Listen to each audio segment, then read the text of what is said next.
Charles Schwab is insolvent? What is this craziness? What is going on? The time has come for fear to set in, for people to run to the bank and pull their money out, to question every financial institution out there.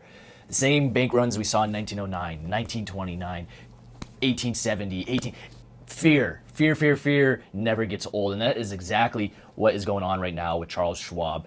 Because of the Silicon Valley Bank collapse, along with that other bank in New York that no one knows about that also closed, people are becoming fearful that their deposits are not safe. Luckily, the Fed has stepped up to reassure investors, to reassure depositors that their money is safe, and that is why they quickly allowed people to withdraw money on Monday today from the Silicon Valley Bank. So the Fed is doing a great job of trying to calm fears, but with that said, Charles Schwab is hit with the question, are they solvent? Do they have money to cover? And they reassured us, Charles Schwab did, even after their stock fell 20%, they reassured people that they have plenty of cash, 100 billion available, plus a bunch of cash flow. I'm really not too worried about Charles Schwab. Okay, yeah, the stock took a fat deuce and dumped down from $80 down to like $50 right now. So but how much of that is just people with irrational fear, just dumping, just being all cray-cray? I don't know.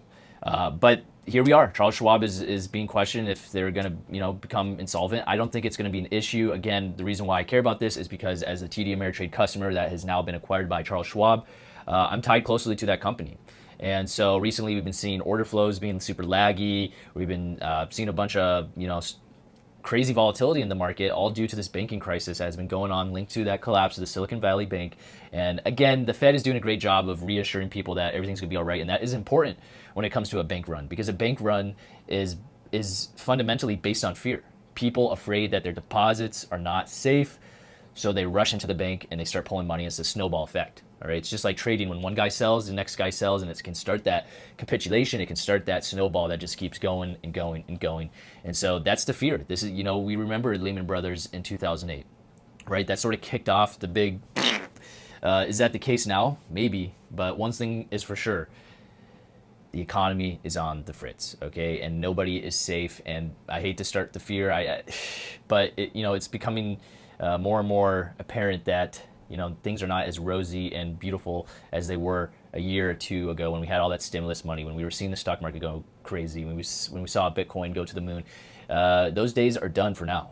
And so Charles Schwab is not immune. Again, I hope everything works out.